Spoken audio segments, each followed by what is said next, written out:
जय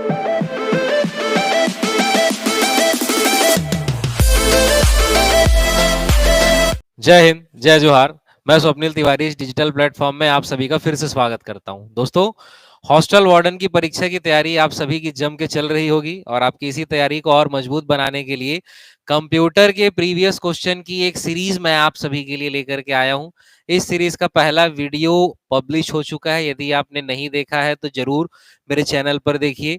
मेरे चैनल को अभी तक आपने सब्सक्राइब नहीं किया है तो जी हाँ, मेरे चैनल स्वप्निल तिवारी चंद्रा एकेडमी और चंद्रा एकेडमी के official YouTube channel Chandra academy the guide को जरूर सब्सक्राइब करके रखें, प्लस हमारे टेलीग्राम चैनल से भी जुड़ के रहिए, जिसके लिंक नीचे डिस्क्रिप्शन में उपलब्ध है। हॉस्टल वार्डन की परीक्षा में जो सबसे महत्वपूर्ण विषय है वो है कंप्यूटर, और कंप्यूटर के 30 प्रश्न हैं, जिसमें से आप मान के चलिए कम से कम 10 प्रश्न जो होंगे वो प्रीवियस क्वेश्चन के पैटर्न पर ही आधारित होंगे। तो इसीलिए पुराने सारे क्वेश्चन को कवर करना हमारे लिए काफी जरूरी हो जाता है, और इन्हीं पुराने क्वेश्चन की यह सीरीज है जिसका यह दूसरा वीडियो है। ठीक, तो हमने पहला चैप्टर उठाया है कि कंप्यूटर का परिचय और उसके प्रमुख भाग, जिसके अंतर्गत हमने करीब 20 प्रश्न पिछले वीडियो में देख लिए। इसके आगे के प्रश्नों को हम देखते हैं। मैं उन्हीं प्रश्नों को उठाऊंगा जो आपकी परीक्षा में आ चुके हैं और परीक्षा की दृष्टि से महत्वपूर्ण है। तो चलिए क्वेश्चन नंबर 21 में पहुंचे थे। क्वेश्चन नंबर 21 जैसा कि आपको दिख रहा है काफी सरल क्वेश्चन है। क्या लिखा है? सार्थक आंकड़ा को, मीनिंगफुल डेटा को क्या कहा जाता है? जो इंग्लिश मीडियम के होंगे परेशान नहीं होंगे, जो भी डेटा रहेगा हिंदी का इंग्लिश में मैं आपको कन्वर्ट करके बता दूंगा। ठीक, जो भी टर्म रहेंगे आप इंग्लिश में भी मैं आपको डील कर दूंगा। सार्थक आंकड़ा को कहा जाता है, मीनिंगफुल डेटा को कहा जाता है। तो मीनिंगफुल डेटा, डेटा या तो रॉ रहेगा जो कोई काम का नहीं रहेगा, जो कोई भी जिसका अर्थ नहीं रहेगा, और यदि वो प्रोसेस हो जाएगा तो मीनिंगफुल बन जाएगा, और प्रोसेस होने के बाद कुछ भी बनता है सूचना या इंफॉर्मेशन। कंप्यूटर का बेसिक काम यही है, डेटा को प्रोसेस करके इंफॉर्मेशन बनाना, और इससे संबंधित बहुत सारे प्रश्न है जो हमें इस वीडियो में दिखते जाएंगे। चलिए अगले क्वेश्चन में आते हैं। Question number 22। क्वेश्चन नंबर 22 क्या कह रहा है? निम्नलिखित में से कौन सा कंप्यूटर के निर्देशों को क्रियान्वित करता है? देखिए ये थोड़ा सा आपके लिए डाउटफुल हो सकता है, मैं आपको एक्सप्लेन करते जाऊंगा। देखिए, निम्न में से कौन कंप्यूटर के इंस्ट्रक्शंस को एग्जीक्यूट करता है? ये आपसे क्वेश्चन पूछ रहा है। दो चीजें यहां पर आपको समझना है, एक एग्जीक्यूट करता है और एग्जीक्यूट करवाता है। पहला लिखा हुआ है अरिथमेटिक यूनिट, लॉजिक यूनिट, तीसरा लिखा ए और बी दोनों, और चौथा लिखा है डी कंट्रोल यूनिट। तो जब हम कंट्रोल यूनिट की बात करें उसके अंतर्गत प्रोसेसर होता है, जिसका एक ही कार्य है कि सभी कार्य को करवाना, न कि किसी कार्य को करना। प्रोसेसर एग्जीक्यूट करने का कार्य नहीं करता, प्रोसेसर एग्जीक्यूट करवाने का कार्य करता है। तो एग्जीक्यूट करने का कार्य कौन करते हैं? एएलयू यूनिट के अंतर्गत जो ऑपरेशंस है वो एग्जीक्यूट करने का कार्य करते हैं, और एएलयू के अंतर्गत दो ऑपरेशन होते हैं, अरिथमेटिक और लॉजिक। इसीलिए यहां पर हमारा आंसर क्या होगा? ऑप्शन नंबर सी, ए और बी दोनों। हड़बड़ी में हम यहाँ डी को टिक कर देंगे, हमारा आंसर गलत हो जाएगा। समझ में आ रहा है? चलिए अगले प्रश्न में आते हैं। अगला प्रश्न क्वेश्चन नंबर 24। क्वेश्चन नंबर 24 हमसे क्या कह रहा है कि निम्नलिखित में से कौन सा कंप्यूटर का कार्य नहीं है? Input output processing understanding. जी हाँ भाई, इनपुट आउटपुट प्रोसेसिंग तो बेसिक कार्य है, लेकिन अंडरस्टैंडिंग या समझना कंप्यूटर का कार्य नहीं है। ऐसे सरल क्वेश्चन भी आपको परीक्षा में दिखेंगे जिसे आप आसानी से बना लेंगे। चलिए, जो क्वेश्चन में ज्यादा समझाने की चीजें हैं हम उन प्रश्नों को उसके अनुसार ही समय देंगे।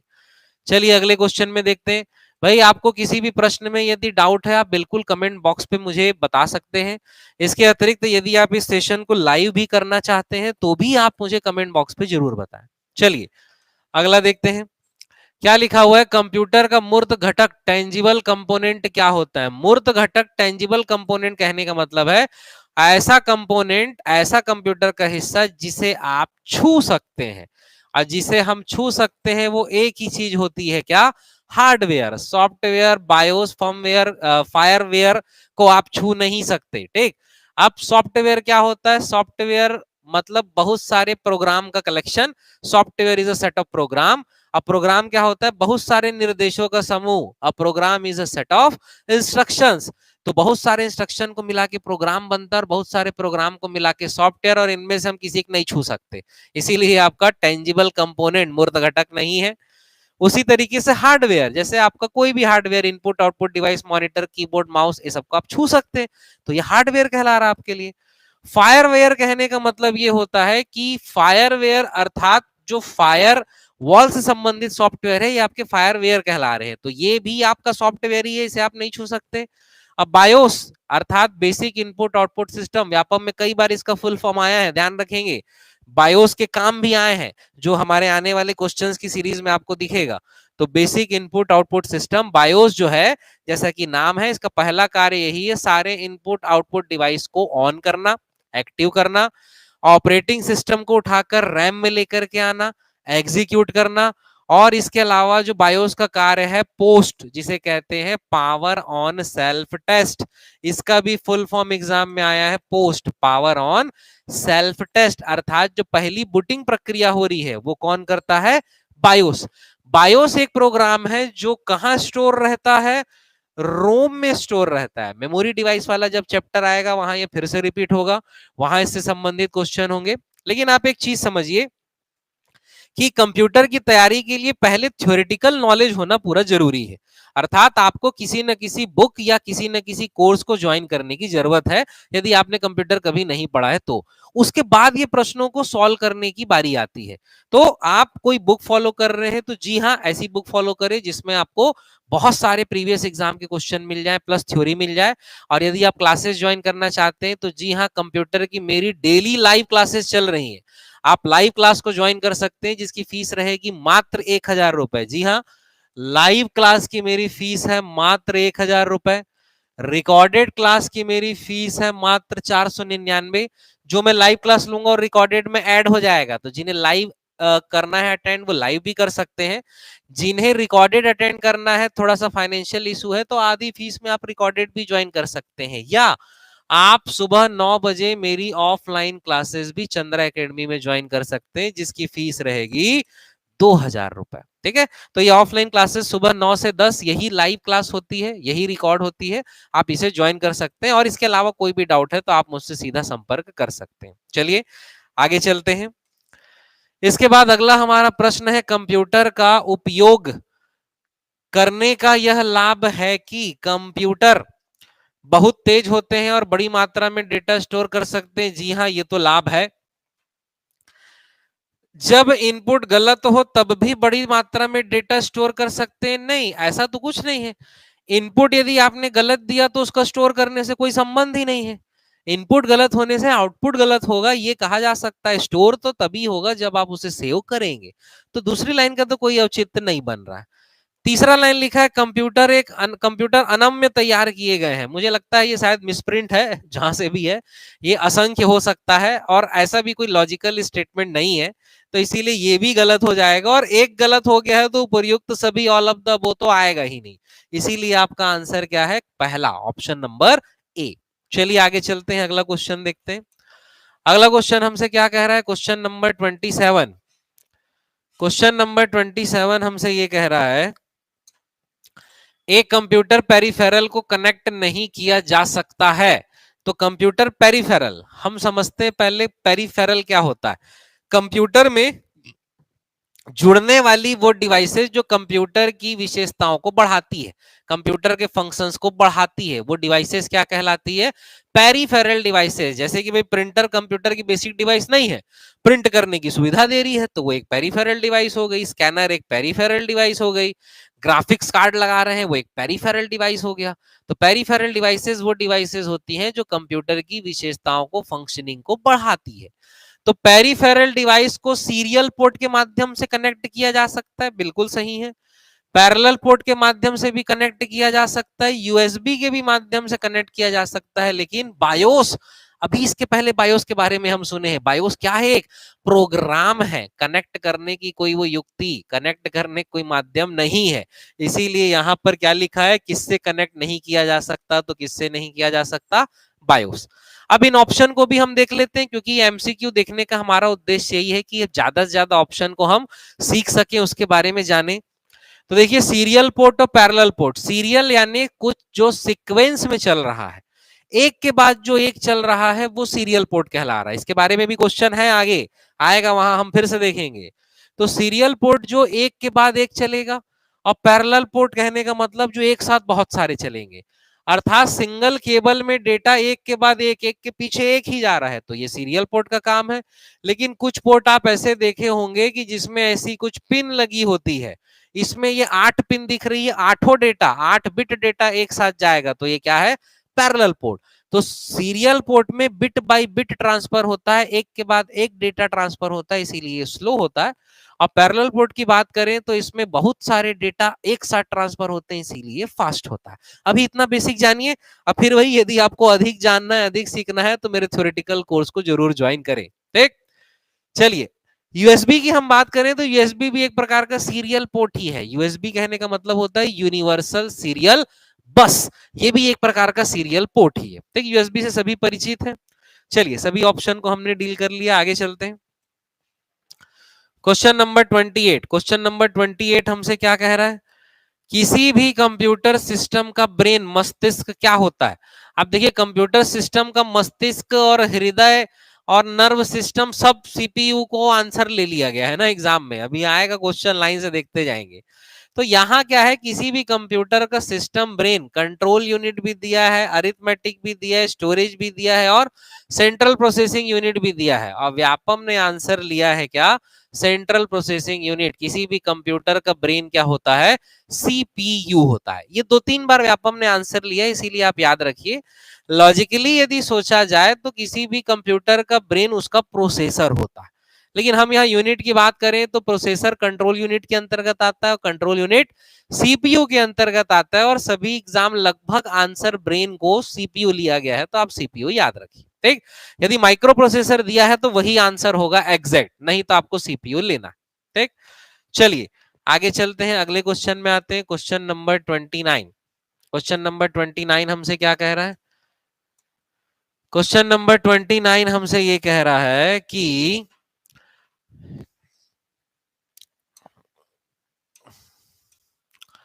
कंप्यूटर का उपयोग बिजनेस अनुप्रयोग के लिए अट्रैक्टिव है, क्योंकि इसका कारण है इसकी शुद्धता, यानी एक्यूरेसी। एक्यूरेट आंसर आपके लिए लेकर के आ रहा है। विश्वसनीयता, रिलायबिलिटी, कंप्यूटर में आप भरोसा कर सकते हो। गति, स्पीड, कंप्यूटर तेजी से कैलकुलेशन कर रहा है। इनमें से सभी, जी हां, सभी कंप्यूटर की विशेषता है। यदि हम कंप्यूटर का बिजनेस में उपयोग कर रहे हैं तो ये सारी विशेषताओं को हम देखेंगे कि वो तेजी से आंसर निकाले, सही आंसर निकाले, और हम उस पर भरोसा कर सके, इसीलिए सभी ऑप्शन सही है। सरल क्वेश्चन है। क्वेश्चन नंबर 30, क्वेश्चन नंबर 30 हमसे क्या कह रहा है, इनमें से कुछ ऐसे क्षेत्र हैं जहां कंप्यूटर महत्वपूर्ण रोल अदा करता है। भाई शिक्षा में भी करता है, पढ़ाई लिखाई में आजकल कंप्यूटर के बगैर कुछ नहीं है। विज्ञान, साइंस, साइंस में रिसर्च के लिए ही कंप्यूटर का आविष्कार हुआ था, इसीलिए साइंस तो है ही। साथ ही मेडिकल, मेडिसिन लाइन में भी बहुत कंप्यूटर का उपयोग किया जा रहा है, इसीलिए यहां भी हमारा आंसर क्या होगा, उपर्युक्त सभी। लॉजिकल क्वेश्चन है और इसके आंसर बहुत सरल है। चलिए आगे चलते हैं।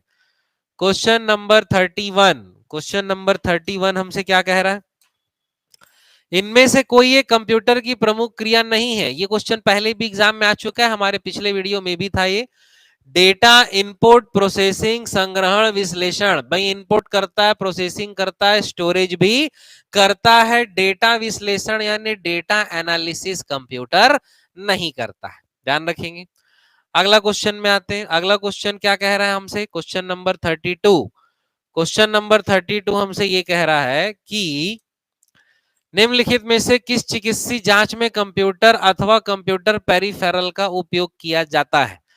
एक्सरे में, अल्ट्रासोनोग्राफी में, ईसीजी में, या इनमें से कोई नहीं। देखिए आप यहां पर एक पॉइंट समझिए कि ये क्वेश्चन में व्यापम के द्वारा आंसर लिया गया है ऑप्शन नंबर बी, अल्ट्रासोनोग्राफी।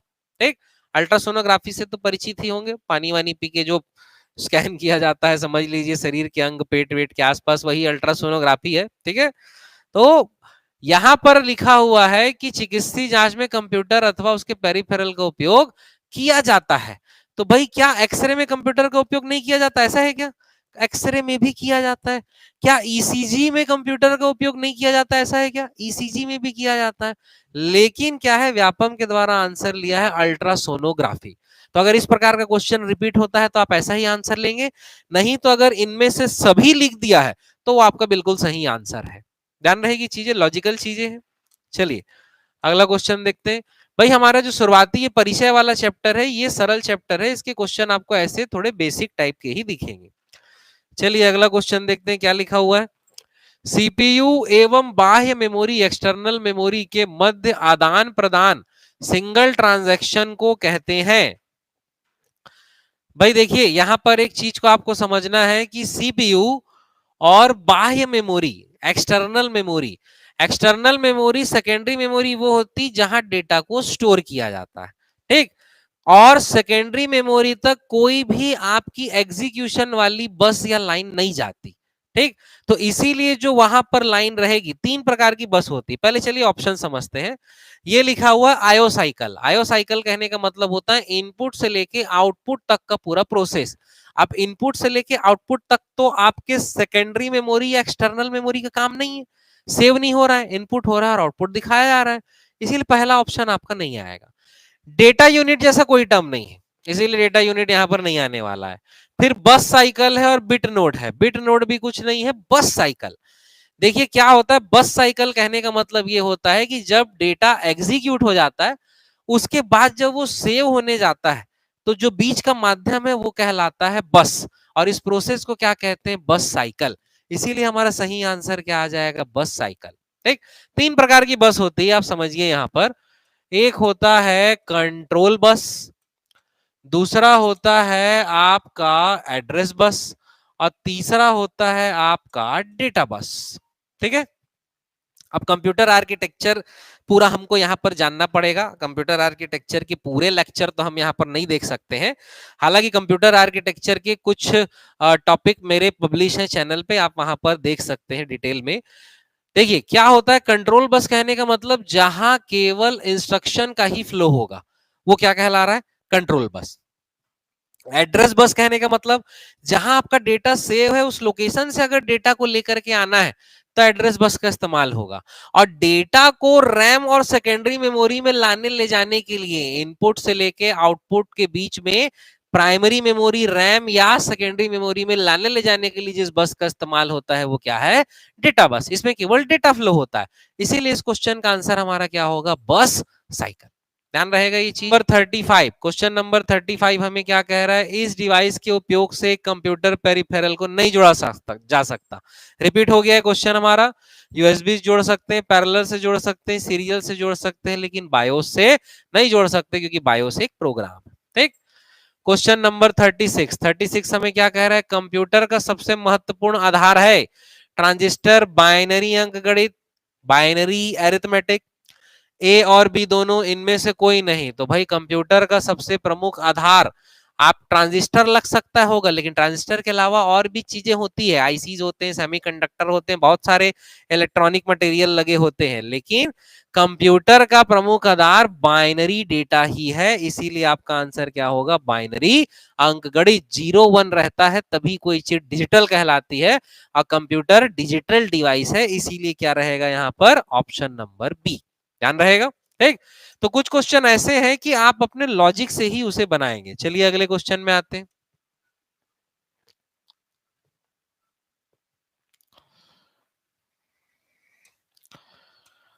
अगला क्वेश्चन हमसे क्या कह रहा है,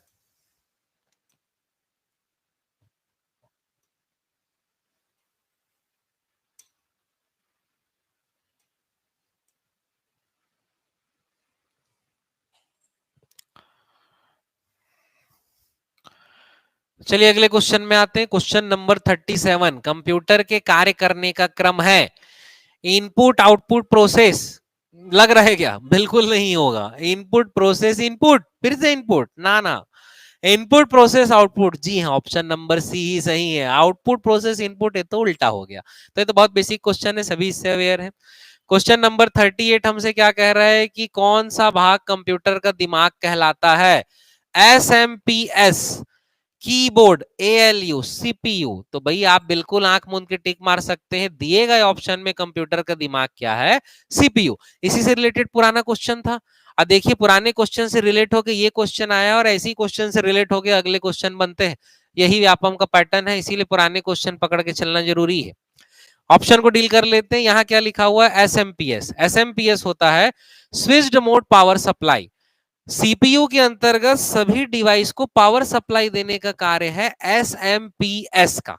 स्विच्ड मोड पावर सप्लाई से इसलिए कहते हैं क्योंकि किसी डिवाइस को कम वोल्ट में पावर चाहिए, किसी को ज्यादा वोल्ट में पावर चाहिए, तो अलग अलग वोल्ट के अकॉर्डिंग जो पावर सप्लाई हो रही है, इसीलिए इसे कहा जाता है स्विच्ड मोड पावर सप्लाई। ध्यान रहेगा एसएमपीएस। कीबोर्ड तो आपको पता ही है, एक इनपुट डिवाइस है। ALU arithmetic and logic unit है, इसीलिए मस्तिष्क कौन है, सीपीयू, सेंट्रल प्रोसेसिंग यूनिट। चलिए आगे चलते हैं, अगले क्वेश्चन में आते हैं। Question number 39। क्वेश्चन नंबर 39 हमसे क्या कह रहा है, निम्न में से कौन सा सीपीयू का महत्वपूर्ण भाग है। Arithmetic logic unit, arithmetical logical इकाई जो लिखा है एएलयू, हाँ भाई प्रमुख भाग है। कंट्रोल यूनिट, हाँ प्रमुख भाग है। मेमोरी, हाँ प्रमुख भाग है। इसीलिए हमारा आंसर होगा उपर्युक्त सभी। बहुत सरल क्वेश्चन है। चलिए आगे चलते हैं। Question number 40। जब अंक गणितीय इकाई अरिथमेटिक लॉजिक यूनिट और नियंत्रण इकाई कंट्रोल यूनिट को एकल इकाई में संयोजित किया जाता है तो इससे क्या बनता है। आईओ यूनिट अर्थात इनपुट आउटपुट यूनिट। नहीं, इनपुट आउटपुट यूनिट की तो यहां बात ही नहीं हो रही है, इसीलिए ऑप्शन नंबर ए तो नहीं आएगा। सेंट्रल प्रोसेसिंग यूनिट, जी हाँ ये हमारा आंसर हो सकता है। अगला पढ़ेंगे मेमोरी यूनिट, नहीं मेमोरी तो अलग यूनिट है। और मेन यूनिट, मेन यूनिट जैसा कुछ नहीं होता है, इसीलिए हमारा सही आंसर क्या है, option number B, CPU, central processing unit. लेकिन आप यहाँ पे एक छोटा सा पॉइंट समझिए, दिए गए ऑप्शन में हमारा आंसर आ रहा है सीपीयू, सेंट्रल प्रोसेसिंग यूनिट। लेकिन अगर मैं कंप्यूटर के प्रमुख भागों की बात करूं तो कंप्यूटर में एक आपका इनपुट यूनिट प्रमुख होता है, दूसरा आउटपुट यूनिट होता है, इनके बीच में सीपीयू कार्य करता है। सीपीयू के अंतर्गत अलग अलग यूनिट्स होते हैं, ठीक है। सीपीयू समझ लो इस प्रकार का दिखेगा। सीपीयू के अंतर्गत ये आपका रहेगा पूरा सीपीयू। सीपीयू के अंतर्गत कंट्रोल यूनिट होता है, सीपीयू के अंतर्गत एएलयू होता है, और सीपीयू से जुड़ा हुआ आपका मेमोरी यूनिट होता है, जिसमें सीपीयू में केवल प्राइमरी मेमोरी रहता है लेकिन सेकेंडरी मेमोरी सीपीयू के बाहर होता है। ये एग्जैक्ट स्ट्रक्चर है, और ये एग्जैक्ट स्ट्रक्चर आपको पढ़ के ही समझ में आएगा, ये क्वेश्चन में कवर नहीं होगा। और इसीलिए इसके लिए आपको कोई ना कोई अच्छी बुक को फॉलो करके बुक पढ़ना जरूरी है, या कोई ना कोई कोर्स ज्वाइन करना जरूरी है। फिर से मैं आपको बता दूं, यदि आप मेरे कोर्स को ज्वाइन करना चाहते हैं तो रिकॉर्डेड, लाइव और ऑफलाइन तीनों मोड में मेरी कक्षाएं चल रही है। रिकॉर्डेड की फीस मात्र 499 है, लाइव की फीस मात्र 1000 रुपए है, और ऑफलाइन की फीस मात्र 2000 रुपए है। आप तीनों में से किसी मोड में भी ज्वाइन कर सकते हैं। अधिक जानकारी के लिए नीचे दिए गए नंबर पे संपर्क कर सकते हैं। चलिए आगे चलते हैं, अगला क्वेश्चन देखते हैं। Question number 41। क्वेश्चन नंबर 41 क्या कह रहा है हमें, क्वेश्चन नंबर 41 ये कह रहा है कि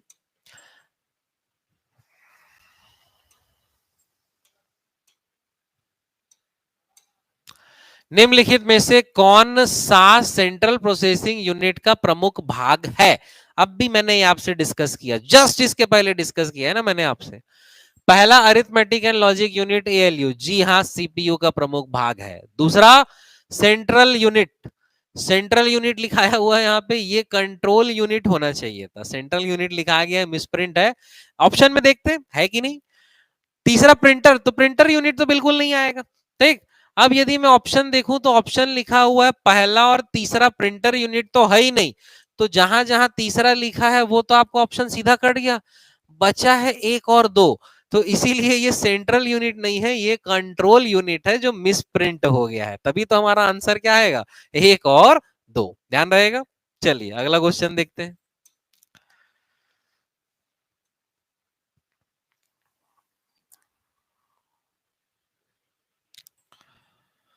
अगला क्वेश्चन हमसे क्या कह रहा है, प्रोसेसर यूनिट निम्नलिखित में से किसका संकलन है, यानी प्रोसेसिंग यूनिट किसको मिलाकर कहा जा सकता है। एएलयू और मॉनिटर, मॉनिटर का तो कोई यहां पर रोल है ही नहीं, ये एक आउटपुट डिवाइस है, इसीलिए ऑप्शन नंबर ए तो आपका कट गया।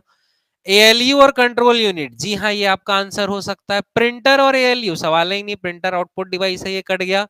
कंट्रोल यूनिट और प्रिंटर, प्रिंटर आउटपुट डिवाइस है, कट गया, इसीलिए ऑप्शन नंबर बी एएलयू और कंट्रोल यूनिट को मिलाकर हम क्या कहते हैं, प्रोसेसिंग यूनिट। ध्यान रखना है इसे, ठीक। निम्नलिखित में से कौन सी जगह है जहां कंप्यूटर का इस्तेमाल होता है? एकदम लॉजिकल क्वेश्चन है। बैंक में होता है, स्कूल में होता है, कॉलेज में होता है, इसीलिए हमारा आंसर होगा ऑप्शन नंबर बी। ध्यान रहेगा। चलिए अगले क्वेश्चन में आते हैं। अगला क्वेश्चन हमसे क्या कह रहा है कि सीपीयू जो एक कंप्यूटर का हृदय होता है। देखिए अभी तक हमने जितने क्वेश्चन देखे उसमें क्या था, सीपीयू कंप्यूटर का मस्तिष्क था। कंप्यूटर का मस्तिष्क कौन है, तो सीपीयू है, ये आंसर लिया था। लेकिन यही व्यापम का क्वेश्चन है जो आपका सीएसपीएससीएल में आया है। सीपीयू जो एक कंप्यूटर का हृदय होता है, अब क्वेश्चन उसको हृदय मान लिया है तो आपको भी मानना पड़ेगा। वह कुछ नहीं है परंतु तेज रोम है, मदरबोर्ड है, हार्ड डिस्क है, कैलकुलेटर है।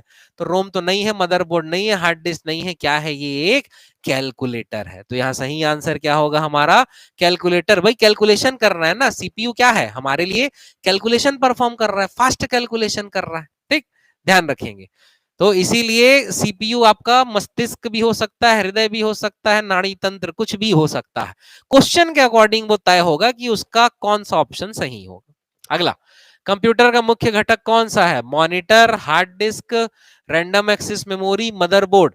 अगर हम इन सब की बात करें तो सबसे, देखिए कंप्यूटर का मुख्य घटक, ये एक ऐसा क्वेश्चन है जो मतलब एक्चुअल में लॉजिकल टाइप का क्वेश्चन नहीं है, सेंस नहीं है इस क्वेश्चन का। क्योंकि कंप्यूटर का प्रमुख मॉनिटर है, भाई मॉनिटर के बगैर कंप्यूटर नहीं चलेगा। हार्ड डिस्क है, भाई हार्ड डिस्क भी जरूरी है तभी स्टोर करेंगे। रैंडम एक्सेस, रैम के बगैर तो कुछ एग्जीक्यूट कर ही नहीं सकते। मदरबोर्ड भी बहुत जरूरी जो सभी डिवाइस को जोड़े रखने का कार्य करेगा। तो दिए गए ऑप्शन के अकॉर्डिंग आंसर हम यहां पर लेंगे मदरबोर्ड, क्योंकि मदरबोर्ड ना रहे तो इनमें से कुछ भी नहीं जुड़ पाएगा। और मदरबोर्ड है, मां है, इसीलिए सबसे प्रमुख घटक यही है। ऐसा मान के व्यापम में भी यही आंसर लिया है और आपको भी ऐसा ही सोच के टिक मारना है, ध्यान रहेगा। चलो आगे चलते हैं। क्वेश्चन नंबर 46, क्वेश्चन नंबर 46 हमसे क्या कह रहा है, निम्नलिखित में से कौन सा कंप्यूटर पोर्ट का प्रकार नहीं है। ये हम देख चुके हैं भाई, उसके ऑप्शन इसी प्रकार के थे लेकिन क्वेश्चन के पैटर्न अलग थे। निम्नलिखित में से कौन सा कंप्यूटर पोर्ट का प्रकार नहीं है, मैंने अभी बताया पैरेलल पोर्ट होता है। कंप्यूटर का यूएसबी एक प्रकार का सीरियल पोर्ट है, यूनिवर्सल सीरियल बस, ये भी एक पोर्ट है। नेटवर्क आपको नहीं पता तो याद रखिए नेटवर्क पोर्ट भी होता है जिसे RJ45 कहा जाता है, ठीक है। जो नेटवर्क पोर्ट हमारा होता है, नेटवर्क पोर्ट को टेक्निकली हम RJ45 कहते हैं, रजिस्टर्ड जैक 45। यही नेटवर्क पोर्ट हमारा कॉम पोर्ट भी कहलाता है और यही नेटवर्क पोर्ट हमारा ईथरनेट पोर्ट भी कहलाता है और यही नेटवर्क पोर्ट हमारा लैन पोर्ट भी कहलाता है। ये सब नेटवर्क पोर्ट ही है, एक एक ही जगह है, कई इसके नाम है। तो हाँ, पैरेलल पोर्ट भी है, नेटवर्क पोर्ट भी है, यूएसबी पोर्ट भी है, बैकअप नाम का कोई भी पोर्ट नहीं होता। वो आप नहीं भी जानते तो भी ये समझ जाते कि बैकअप नाम का कोई पोर्ट नहीं होता। चलिए आगे चलते हैं, अगले क्वेश्चन में आते हैं। कंप्यूटर के भौतिक घटक को क्या कहा जाता है, हार्डवेयर। पुराना क्वेश्चन है, रिपीट हुआ है, आपको पता ही। फिर उसके बाद लिखा हुआ है क्वेश्चन नंबर 48, एक कंप्यूटर सिस्टम में खाली स्थान से एक पंखा जुड़ा होता है। तो कंप्यूटर सिस्टम में फैन मुख्य रूप से जुड़ा रैम में नहीं होता। वीडियो, वीडियो कहने का मतलब होता है विजुअल डिस्प्ले यूनिट, जहां आपको कुछ दिखाई दे रहा है, जो दो ही होते हैं, मॉनिटर या प्रोजेक्टर।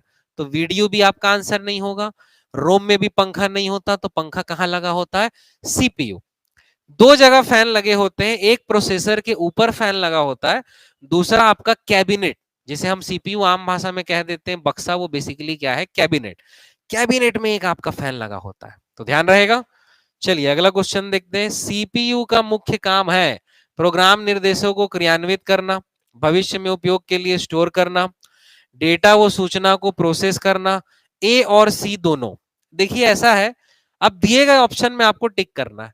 प्रोग्राम निर्देशों को एग्जीक्यूट करना, क्रियान्वित करना, ये तो है ही, ये तो आपको पता ही है कि प्रोग्राम और इंस्ट्रक्शन को एग्जीक्यूट करता है, तो पहला तो आंसर है ही। भविष्य में उपयोग के लिए डेटा और सूचना को स्टोर करना ये कंप्यूटर या सीपीयू अपने से नहीं करता। हम जब तक सेव क्लिक नहीं करेंगे तब तक कंप्यूटर सेव नहीं करेगा, तो इसीलिए दूसरा वाला नहीं होगा। तीसरा, डेटा व सूचना को प्रोसेस करना, जी हाँ, प्रोसेस करने का कार्य कंप्यूटर का है, इसीलिए हमारा आंसर होगा ए और सी दोनों। आप में से बहुतों को लगेगा कि भाई बी वाला भी तो हो सकता है, लेकिन हमारे ऑप्शन उसके अकॉर्डिंग नहीं है, इसीलिए हमारा आंसर क्या होगा, ए और सी दोनों। ठीक, चलिए अगला क्वेश्चन देखते हैं।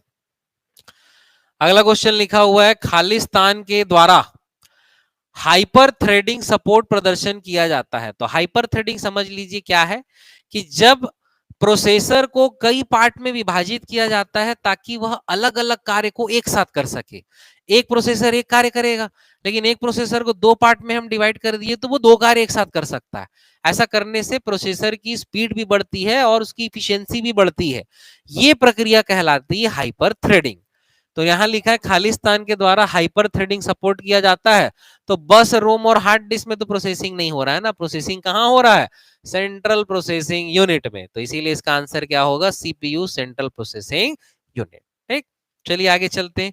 गीगो, गीगो वाला क्वेश्चन हमारा रिपीट हो चुका है, गार्बेज इन और गार्बेज आउट इसका फुल फॉर्म है, पिछले वीडियो में मैंने बताया है। और गीगो का संबंध किससे है, शुद्धता से है, एक्यूरेसी से है। भाई गार्बेज इन गार्बेज आउट यानी गार्बेज इनपुट होगा, गलत इनपुट होगा तो रिजल्ट भी गार्बेज अर्थात गलत ही आएगा, कचरा ही आएगा। तो इसीलिए इसका संबंध किससे है, एक्यूरेसी से। ठीक है, चलिए आगे चलते हैं। क्या लिखा हुआ है, गीगा टेप्स निम्न में से किससे संबंधित है। ये आपका सुपर कंप्यूटर से रिलेटेड क्वेश्चन है। गीगा टेप्स संबंधित है सुपर कंप्यूटर, सुपर कंप्यूटर की स्पीड नापने की एक इकाई है गीगा टेप्स। ध्यान रखेंगे, सुपर कंप्यूटर की स्पीड दो यूनिट में मेजर की जाती है। एक होता है फ्लॉप्स, फ्लोटिंग पॉइंट ऑपरेशन पर सेकेंड, और दूसरा होता है गीगा टेप्स, ट्रेवर्स्ड एजेस पर सेकेंड। ठीक, तो दो प्रकार से सुपर कंप्यूटर की स्पीड नापते हैं, इसीलिए गीगा टेप्स किससे संबंधित है, सुपर कंप्यूटर से संबंधित है। ठीक है, तो चलिए आज की वीडियो में हम इतना ही रखते हैं। इसके बाद हम एक नए टॉपिक को चूज करेंगे और वहां से हम प्रश्नों को देखेंगे। और इसके साथ ही यदि आप, फिर से मैं आपको बताऊंगा, मेरे ऑनलाइन कोर्स को ज्वाइन करना चाहते हैं तो आप नीचे दिए गए नंबर पे डिटेल सारी जानकारी ले सकते हैं कि कैसे एप्लीकेशन को डाउनलोड करना है, कैसे कोर्स को परचेज करना है, या इसके अतिरिक्त किसी भी प्रकार की आपको जरूरत है, जो भी जानकारी चाहिए आप बेझिझक होकर मुझसे संपर्क कर सकते हैं। तब तक के लिए क्वेश्चन को पढ़िए, रिवाइज कीजिए, अच्छे से मेहनत कीजिए। Thank you.